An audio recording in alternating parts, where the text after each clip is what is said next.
Ramogi were kod motenre kod siasa gi weche mawachore kind jotelo. Bang' mane en Prime Minister Raila Odinga ne ng'ielo rengo e dwe mar 10 mar higani, lokruok malach kod lich mar apisi mare ma Capitol Hill, Jaramogi Odinga Foundation kod apisi mage manitiere ODM Lavington endo mana bedo kod picha ma opogore, kendo kata welo mane limo apise mag Raila sani koro onge.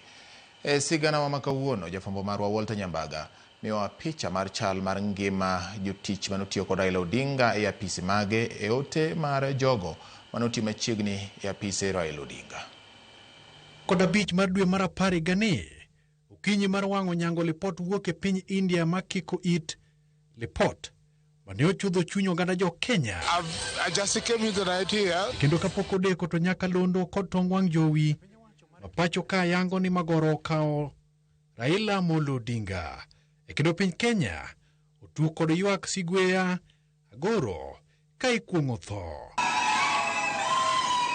Kaka jo Kenya mamoko mathoth mane ong'eyo Raila Odinga e apisi mar Raila Odinga ma Capitol Hill, warade kod joge mosebedo tiye kuom higni buora, moko kaka joting' ndai mage to kod administrator man kod ting' mar chano chenro duto mage makare kalore kod kit welo machopo e apisino manyo loso kode. An iluonga ni Jack Odhiambo Nyamburi, to nying mong'ere en Ogopa. Jakom achako tiyogo 2015 February. Okay. Ne en bosswa nikech en emanondiko watiyone. Okay. Watiyone wa interact kode, omiwa instructions. Like me personally, I was working with him one-on-one nikech an a personal administrator. Apise mag Raila monywando mano ma Jaramogi Odinga Foundation ma Nairobi, apise mare ma Lavington e log tich maduon bura mar ODM, to kod apise ma Capitol Hill kama ong'ere kaka bad loch ma pachoka. Jack Odhiambo Nyamburi paro kaka ne giromo kod Raila ma ochako tiyone e kaka jal mane koro gen e ngima Raila. Anyalo paro ne en chon ahinya, higa mar 2003. Koro anyalo paro chieng' moro ne ng'ato ng'isa ni Raila ni Serena. Kaling' matin to aneno ka Raila wuotho gi Ashpal Gai giwuok Serena gibiro oko. To an be kanene ni motieko gi Ashpal Gai mondo donje gache ni. Kathinyora mana kuome ni jakom adwani mondo konya. Ting'eno abuog nikech nokiaya. To driver to nase wuoyo go ng'eyo. Bodyguard ni bende do kana se wuoyo go be. Driver ni temo bodyguard temo ni dhira to kudhiyo no ni gine ne udhira man mono jatelo ne utiyo. Lakini kuna jakom udhira tan bende resist ni okadhi. Francis mane bodyguard bende sebedo koro ochung bathe matin. Ira kurvia. Iluonga. To kapok wacho nyinga ni jakom an ng'ane to sepada pa. Kiko kacham. To ng'ato nong'isa ni jakom kopadi to e kikonyuru ni chuth. Koro an the moment mano pada na moro chunya kabisa. Na mor kabisa ni jakom opada. Koro ambe seche mopada ni tago chonga. Ni jakom ng'wona adwa mane mondo konya. Pa ochako nuoya. Awacho gichunya ni kako nuoya mar ariyo ni kato koro ka nono. Kato koro ka nono. Ambe osepada kadiriyo ma mor gichunya kabisa. Wuoyi mane wan go machielo, remember ne wuoyi ariyo. Oringo mong'ado barabara modhi Uhuru Park. Ong'ato modhi Uhuru Park. Anti ng'ena I insist kenda go chonga ni jakom nyake konya.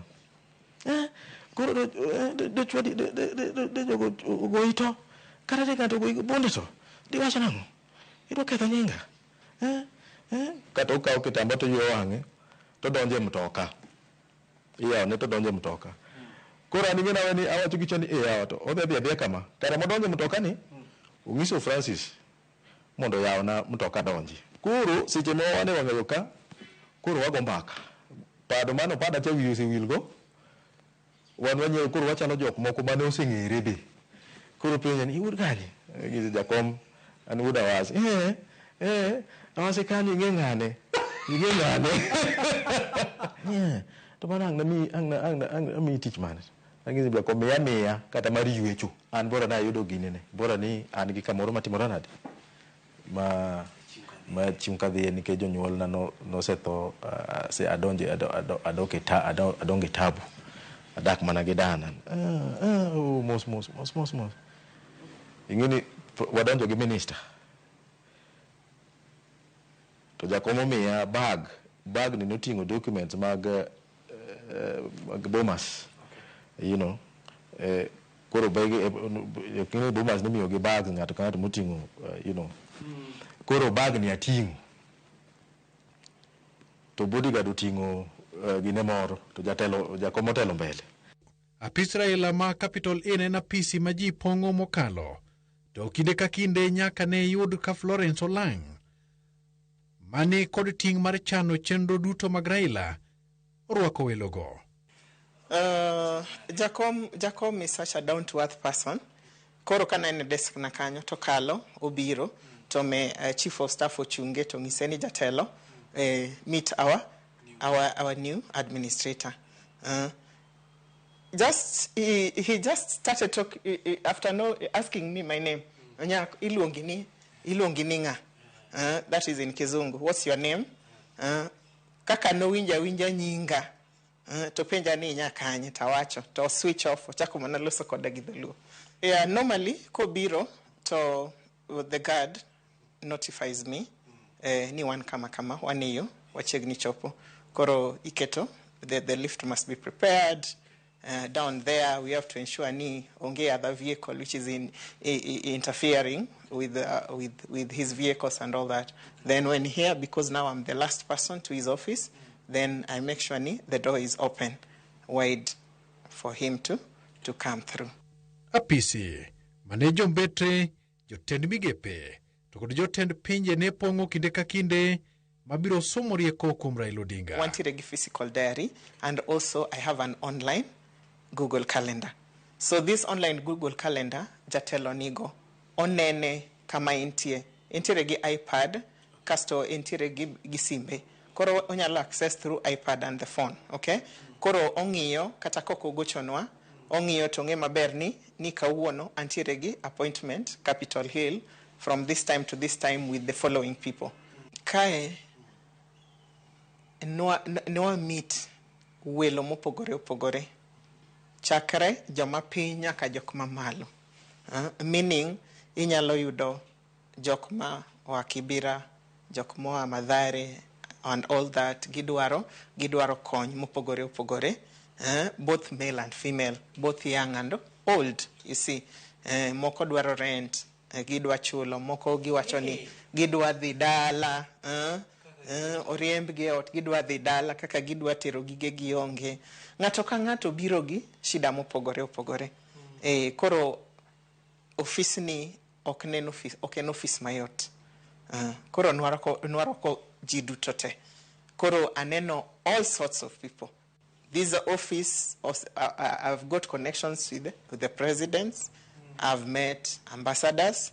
I've met PSS, cabinet secretaries. All those senior government officials have interacted with most of them. And in fact, most of them have my numbers. Samori gochoni kata ging'ame kia. Kata mana even people outside the country. Yes. Thuolo malach Raila ne nyalo bedo kod romo kod ji kata ka oponi ne entiere romo mag siasa to nyaka ne jako dhiambo mabendo ng'ere kod nying Marogopa mano maruledhi kanie bath Raila kod chondo moro ma oting'o mag ringruok ma Raila ne gayo godo kech. Karonga ng'isa ni jakom koro dwa chako operate ka to jakom owacho ni mondo luonga mondo akonygi. Koro tij ote, tij chwako chai, tij timo cleanliness mar office. Basically like a caretaker.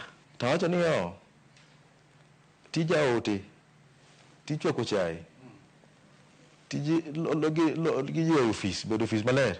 Ka mano ofis Raila nanyalo timo ne Raila to yie achako kata sani pok anene bende ok kubiro seche mobiro ndalono en gi gari adi kubiro to dhi ofise malo kanyo an tija chwako chae tatero ne sekretari malo kacha otimore kamano but noko budho ni koro kuma nochunore ni koro kubiro tan manyaka miye chae e wuodhe mane dhi e pinje ma oko. Jack wacho ni nyaka ne oloso boke mag Raila kendo wuotho kode e pinjego ka ranyisi en piny Ethiopia to kod Norway. Kodhi malo to nyaka miye chae bende kodonjo to nitie chae kelani chae kodonjo kodhi malo ng'ise jakom aseloso chae kata kapok aloso ng'ise jakom aloso chae sani kelane piyo piyo so motimore kamano nyaka koro wachak wabedo makoro kodonjo to ng'eyo wanenore wamosore. Gimiyowa kit kaka Raila ne en ka ochopo e apisi okinyi kokinyi. Jatelo, mood mar ng'ato, ing'eni ng'ama isebedo go, is like ng'ama idak go, ing'eyo kaka en. Ineno ka jatelo biro most of the time ka en normal en asao donjo mosowa ogino interact kodwa. Jatelo nok en just jatelo, nen kaka wuonwa e ofis ka, en ng'ama norwako ng'ata kata jok mwatiyogo gi obed ng'ama tin marom nade, en ng'ama orwako ji duto, en kaka nen baba wa e ofis ka. Koro obiro to omorga seche duto, but mana kaka iwacho ni sometimes nitie gik moko manyalo chando ng'ato inwardly. Koro like me personally, I would know ni jatelo ni chunye rach koso kama. Kato kao siling 30,000 tukete lweta 30,000 ni ndalono ni pok nanene. Wait. Yes. Okay. 30,000. But deep inside my heart, I was so happy. One, abedo gi Raila piny for the first time. Aidho mtoka man gi bandera. Abedo office minister. Ayudo 30,000. Adhi yudo barua matera Kibit, Kenya Institute of Highways and Building Technologies. One of the best institutions within the Ministry of Roads and Public Works. E apisi nogo ma Capitol Hill, en kama oyangore kaka teko mag piny kod loch ipoge lemo mag piny owacho kendo ichane kaka inyal bar piny. Ka giwacho ni kata barupe madhi e pinje ma oko to kod mbetre Florent, janeno kata jandiko mong'ith mane Raila miyo lai mag ndiko kod kaka ichanogi. It's a funny office. Funny in this way. Jakom kadhi biro. It's like the world knows. Yani people just know.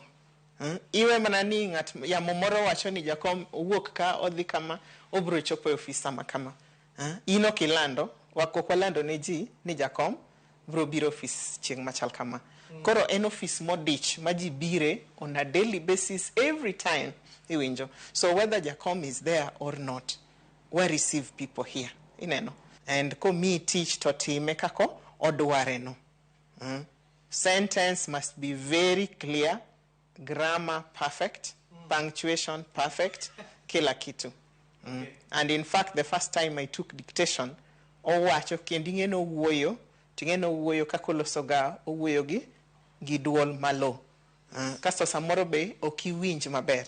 Koro nyaki bed a keen listener mondi understand gimo wacho. And owacho gi at a speed. You're seeing that. There's something which is called shorthand. I've done that. I write as at a speed of 120 words per minute. So I could write anything that. Yes, he says. And the first letter he told me to write was to South African president. That was the first letter Manongisa Nandeki. To dictate ofed owacho tindiko. Ko owacho ko setieko dictate one sentence ongisi niya somane gimindiko. Yes, somane kakindiko. Kendo orudia ofed onge kama somo to is the same thing mano wacho mokwongo cha. Word by word. That is Jacom for you. Kosetieko kisomone ohakikisha ni mane gima owacho. Then ong'isi ni now go and do it, type it and bring the final document for me to sign. Dweche adek kende tok tho mar Raila Odinga, apisi ni chako dong' gunda kaneno nyalija, oganda mane chopo ka kaliewo mondo chutgi rieko. Konygi kod tije, migi kony, to kod lai mopogore opogore tinde onge. Of course, it was a shock. It was a big shocker. Nekech we never expected. In fact, week makoro jakom ninde no. That at the beginning of the week, no, the previous week, ne wan kodeka. No discuss barupe moko kama moko be no weyo kanyo. En moko tieko discuss to ng'isi ni iwene aweya kama weno. Okigole mesa. Gigego iwene mana kaka no wegino. Koro ko biro ng'isa ni Florence, next time wabro tieko o discuss mudongo. Mane final word mane chal makama bende ma osebedo kanene apisi mar Lavington to kod Joff kama tinde dhano malimo bedo manok. Giko ni gisani gise mana bedo ka gin kendgi apisi no, kendo ka lich makogi ka kinde ka kinde ging'iyo ga mana dhot to kod pichni mag Raila. Kanyakla kod kombe maseche moko ne gibedie kod Raila ka gichano kendo rango barupe ma opedhi wi mesa mowinjo bedne gigoye mbaka mokel. Inyalo bet the whole day kata mana ng'amo biro onge.